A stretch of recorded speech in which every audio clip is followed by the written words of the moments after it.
साधारण ब्याज के किस दर पर कोई धन 8 वर्षों में दुगना हो जाएगा।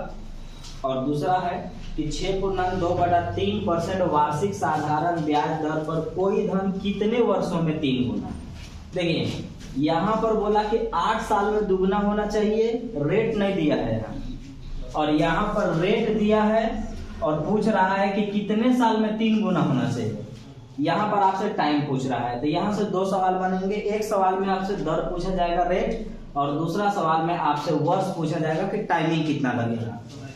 कोई भी सवाल बोलेगा आपसे कि इतने साल में 2 गुना, 3 गुना, 4 गुना, 10 गुना, 20 गुना ऐसा होना चाहिए। दूसरा बोलेगा कि इतना % रेट है, इतना ही गुना चाहिए, 2 गुना, 4 गुना, 10 गुना, लेकिन टाइम कितना लगेगा। तो आराम से देखिए बनाते हैं इसको। साधारण ब्याज के किस दर पर कोई धन 8 वर्षों में दुगना हो जाएगा। मतलब 1 रुपया था, आने वाला समय में 2 रुपया हो जाएगा।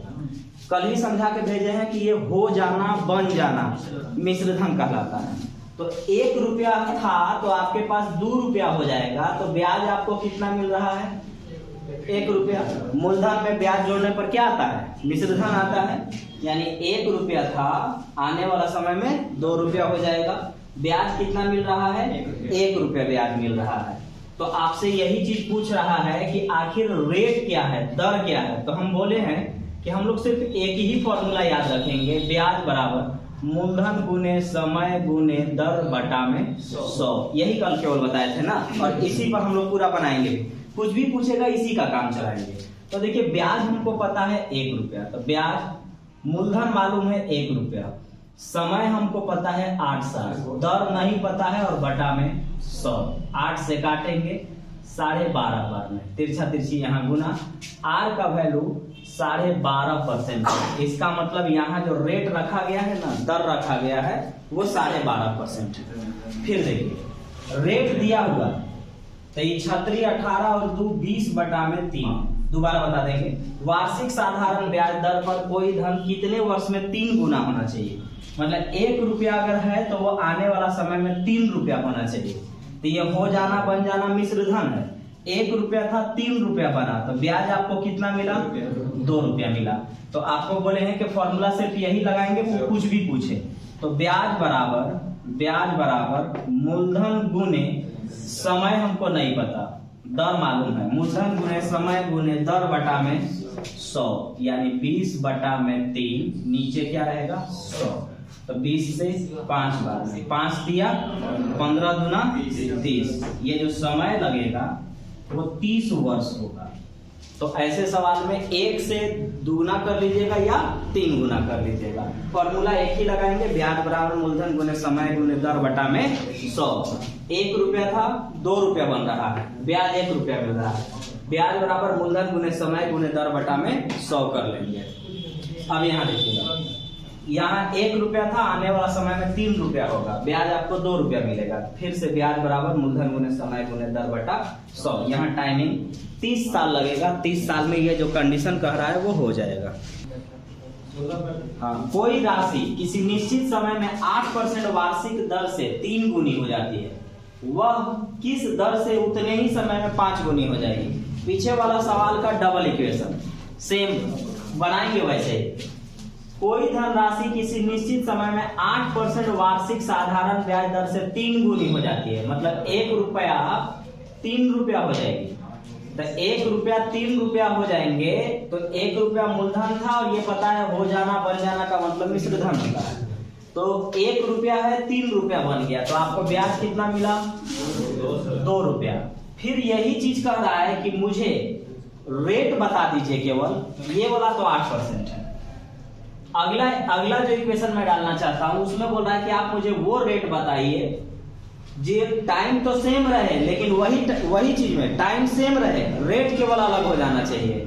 टाइम वही रहे, रेट अलग हो जाना चाहिए। इस बार हमको 5 गुना चाहिए, यानी 1 रुपया है तो हमको 5 रुपया होना चाहिए। हाँ, तो 1 रुपया अगर 5 रुपया हो रहा है, यानी 1 रुपया मूलधन है, 5 रुपया मिश्र धन है, तो ब्याज कितना मिल रहा है, 4 रुपया। तो अब आपसे पूछ रहा है कि टाइमिंग तो सेम रहेगा, बस रेट बता दीजिए कि रेट क्या होगा। तो ये ध्यान रखिएगा, अभी जो हम लोग पढ़ेंगे वही बड़ा बड़ा क्वेश्चन पर आगे लागू करेंगे। देखिए पहले ब्याज कितना मिलता था, अब कितना मिल रहा है, तब पहले और अभी के मुताबिक कितना गुना है? ब्याज दुगुना है। तो अगर आपको ब्याज दुगना चाहिए सेम टाइम में, तो आपको दर भी दुगना रखना होगा। तो 16 दुना 8 दुना के 16%, 16% रेट रहेगा। थोड़ी सी बात को सुन लीजिएगा, ये बाद में काम करेगा। टाइम सेम अगर है, ब्याज को दुगना कर रहे हैं तो रेट दुगना हो जाएगा। तो जस्ट उल्टा, अगर रेट दुगना करेंगे तो पहले जो ब्याज हमको मिलता था उसका ब्याज क्या मिलने लगेगा? दुगना। जब ब्याज दुगना हुआ तो दर भी दुगना करना पड़ा, तो जब दर दुगना होगा तो ब्याज भी दुगना करना पड़ेगा। अभी वाला के लिए नहीं, आगे आएगा काम करेगा। एक बार फिर से, 1 रुपया 3 रुपया हो जाएगा तो ब्याज मेरा 2 रुपया है। यही 1 रुपया अब हमको 5 रुपया चाहिए तो ब्याज मिलेगा 4 रुपया। रेट पहले 8% देते थे, अब कितना परसेंट देंगे? तो पहले ब्याज कितना मिलता था? 2 रुपया। अब कितना मिल रहा है? 4 रुपया। कितना गुना है?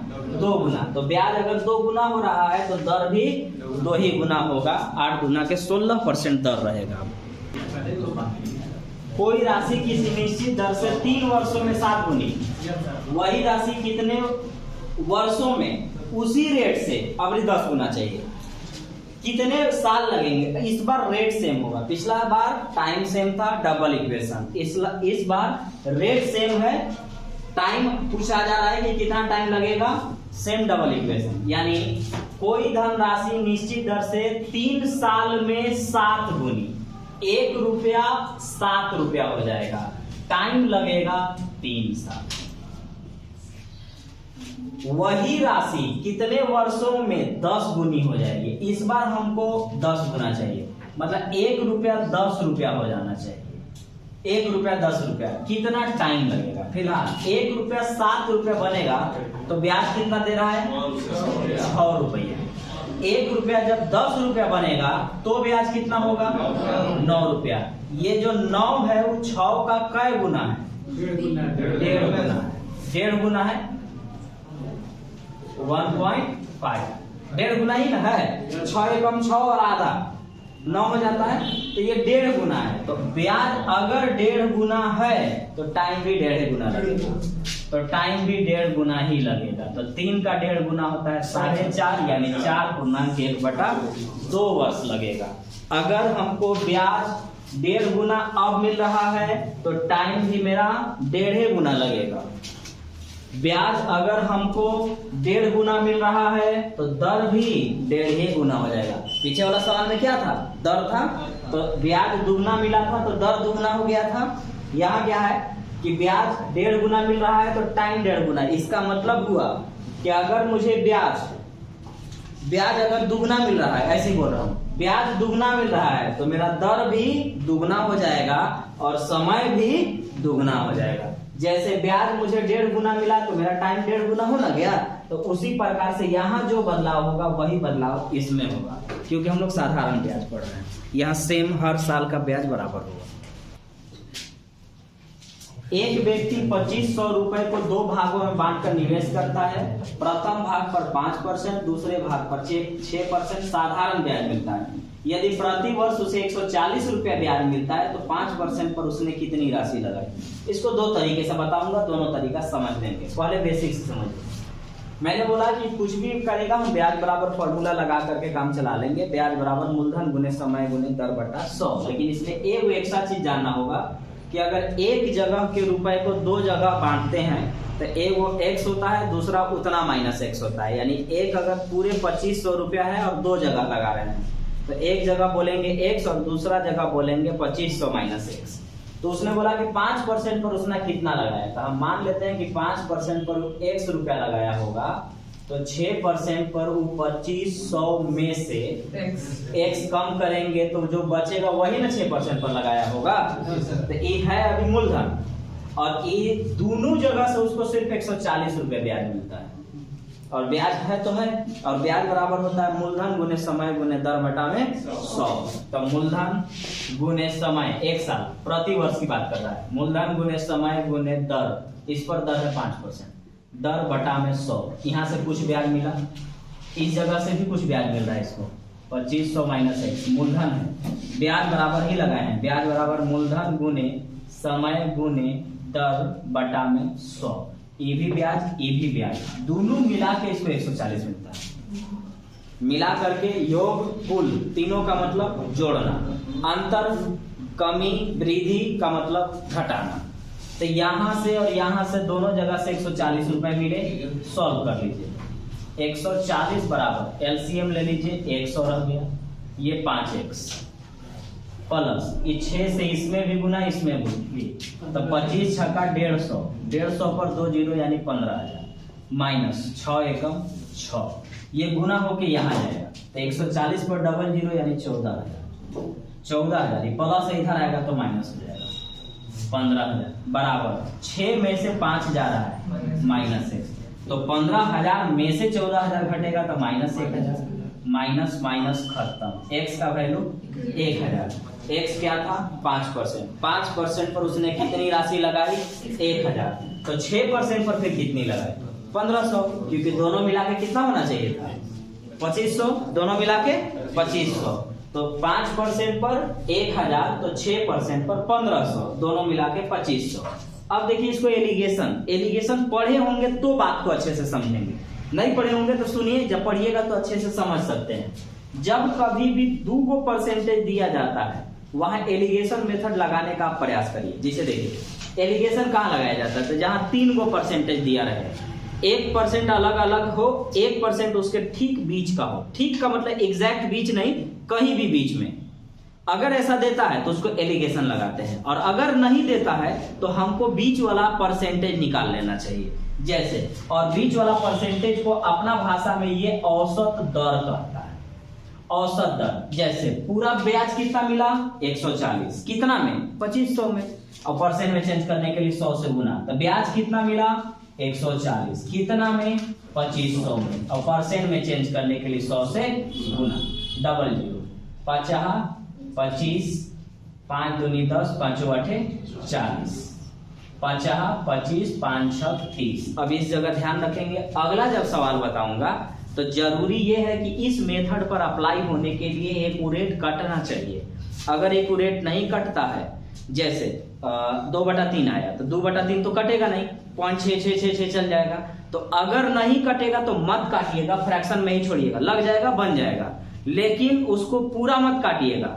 अगर पूरा कटता है तो ही पूरा काटेंगे, नहीं कटेगा तो नहीं काटेंगे। अगला सवाल में आपको क्लियर कर दूंगा कि कैसे होता है वो। तो यहाँ कटा कितना आया 5.6%। अभी गौर से देखिए 5% से ज्यादा है और 6% से कम है, एलिगेशन लग गया। तो एक तरफ रखिए 5%, दूसरे तरफ 6%, दोनों मिला के 5.6%। एलिगेशन मेथड कहता है कि जो बीच में परसेंटेज है उसको बीच में लिखिए, तिरछा तिरछी घटाइए, घटाने में माइनस प्रयोग मत करिएगा। जैसे 6 में से 5.6 गया तो 0.4 आया, लेकिन 5 में से 5.6 घटा तो सिर्फ 0.6 आया, माइनस नहीं, तो यहाँ पर आया 0.6, एक अंक के बाद पॉइंट, एक अंक के बाद पॉइंट, पॉइंट से पॉइंट खत्म हो गया जी। अब काटेंगे तो ये 2 बार में और ये वाला 3 बार में। देखिए 5% पर यह 2 रेशियो में लगाया है और 6% पर यह 3 रेशियो में लगाया है, तो दोनों मिला के 3 और 2 5 रेशियो में लगाया, और दोनों मिला करके इसके पास 2,500 था, दोनों धन वही रहा है 2,500, तो 5 रेशियो का वैल्यू 2,500, तो 1 रेशियो का वैल्यू 25, 1 रेशियो का वैल्यू 500, तो 1 का वैल्यू 500, तो 2 का वैल्यू 5 दूना के 10, 1,000, और 5 दिया 1,500। अब आपसे पूछ रहा है 5% पर, तो 5% पर 1,000 रुपया लगाया गया है, 5% पर 1,000। दोनों मेथड को अच्छे से समझेंगे जो मनु अप्लाई करेंगे। 1,500 रुपए के 2 भागों में इस प्रकार बांटा जाता है कि एक पर 6%, दूसरे पर 5% वार्षिक साधारण ब्याज दर पर लगाया गया। यदि 2 साल में कुल साधारण ब्याज 170 रुपया मिला तो 5% पर कितनी राशि लगाई, तो 5% पर अगर वह 100 रुपया लगाया होगा तो 6% पर 1,500 माइनस x लगाएगा। यही ना समझाया है कि एक जगह के पैसे को आप 2 जगह बांटते हैं, तो एगो के मानिए x और दूसरे को मानिए उतना माइनस x। अब आपको कुल मिला करके, कुल माने जोड़ना, कुल मिला के 170 रुपया मिल रहा है, तो 170 रुपया तो ब्याज है, और ब्याज बराबर होता है मूलधन गुने समय गुने दर बटा में 100।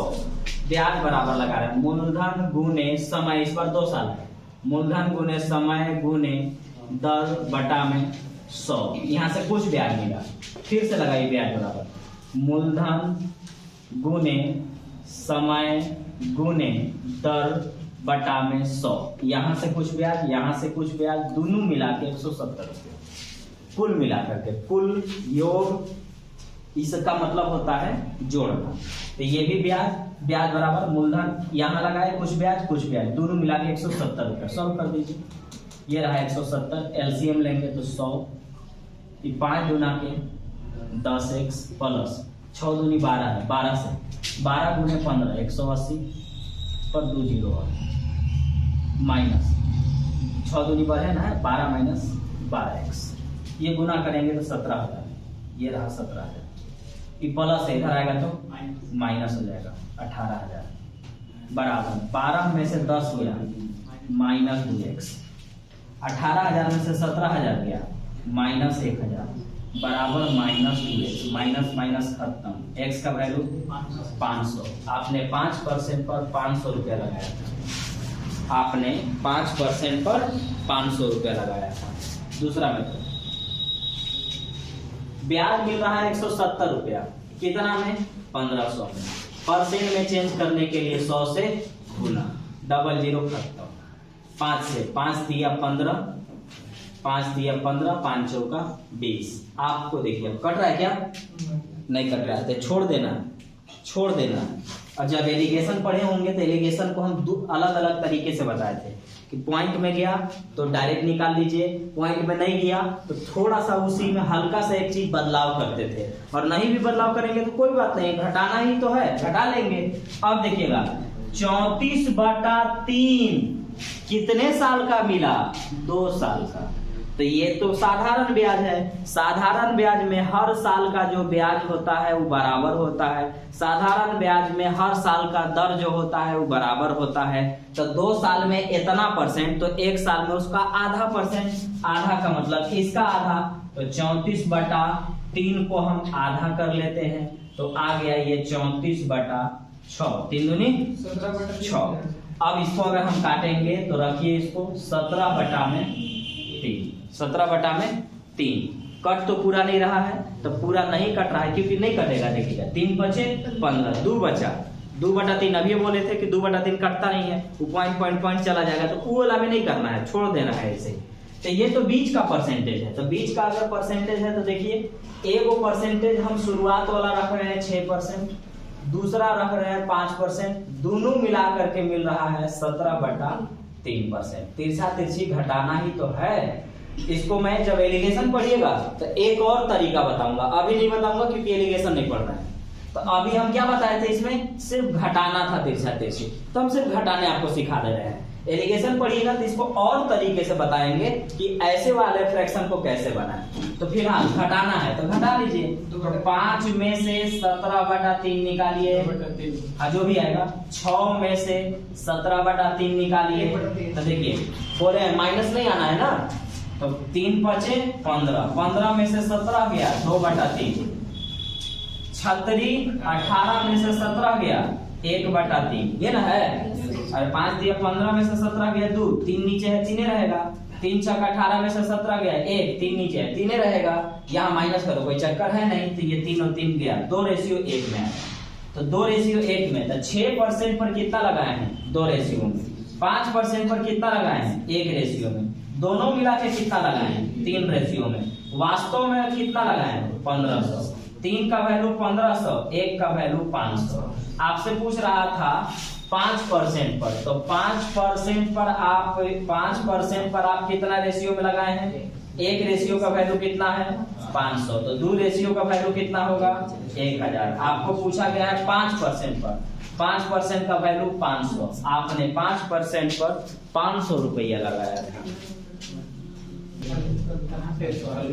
1900 रुपए को 2 भागों में बांटकर, एक पर 8% 2 साल के लिए, दूसरे पर 4% 3 साल के लिए लगाया गया है। यदि दोनों से प्राप्त साधारण ब्याज का अनुपात 16:7 है तो 4% पर लगाई गई राशि क्या है? समझ के मानिएगा, नहीं तो फिर से आंसर दूसरा है।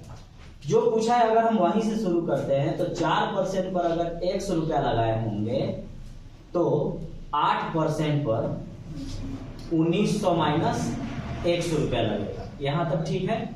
अब इस बात का ध्यान रखिएगा कि आप 4% पर अपना मर्जी से x माने हैं, 8% पर 1900 माइनस 1 अब आपको मानना मजबूरी रह गया।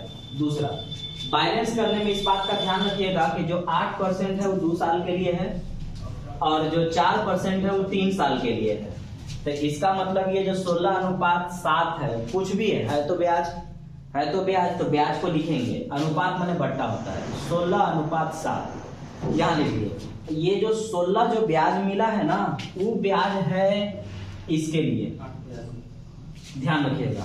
16 जो ब्याज है, भले आप यहाँ कुछ मान लिए, उससे हमको कोई लेना देना नहीं है। आपको ध्यान रखना होगा कि ये जो ब्याज है, ये जो 16 है वो 8% वाला के लिए है और ये जो 7 ब्याज है वो 4% वाला के लिए है। तो ब्याज बराबर मूलधन गुने समय गुने दर बटा में 100, यही करना है यहाँ भी, लेकिन थोड़ा ध्यान से। तो ब्याज है, ब्याज बराबर मूलधन गुने समय गुने दर बटा 100। ये ब्याज इसका है 8% वाला के लिए, तो यहाँ से शुरू करना होगा।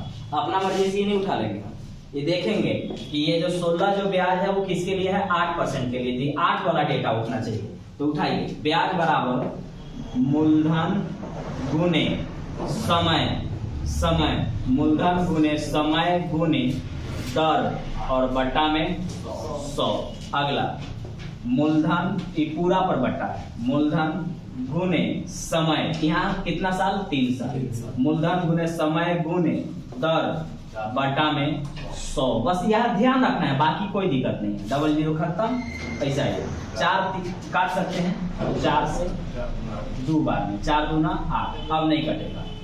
अब एक काम करिए, ऐसा कर लीजिए, देखिएगा 2 दूना के 4, 4 चौका 16।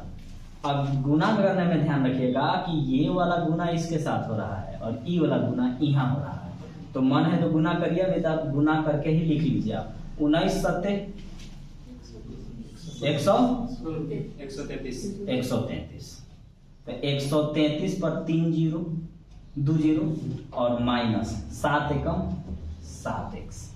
ठीक, ये वाला यहाँ आएगा 4 तिया 12x, 4 तिया 12x। ध्यान से, ये इसी जगह आप मिस्टेक करेंगे, नहीं तो बाकी यहाँ पर कोई दिक्कत नहीं है। माइनस इधर आएगा प्लस, 12 में से 12 और 7 19x बराबर 133 पर डबल 19 सत्ते x का वैल्यू 700। x क्या है, 4% वाला। पूछा क्या है, 4% वाला। तो इसका मतलब x का वैल्यू 700 रुपया, x का वैल्यू 700 रुपया। ये 4% पर 700 लगाया है। बस केवल ध्यान रखेंगे, फॉर्मूला वही, ब्याज बराबर मूलधन गुने समय गुने दर बटा में 100।